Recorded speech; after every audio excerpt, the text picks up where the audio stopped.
বৃহান। শ্রীমান বিহার জন্মদিন উপলক্ষে হরিনাম কি হরিকথা সমস্ত ভক্তবৃন্দগণ আপন আপন গুরুদেবকে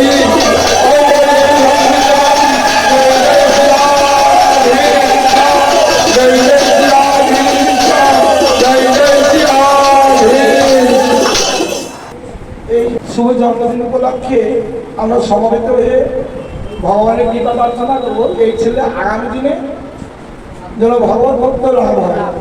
এটা আমাদের প্রথম প্রার্থনা। আমি ভগবত ভক্ত হলে তার মধ্যে সব মঙ্গল তার মধ্যেই থাকে।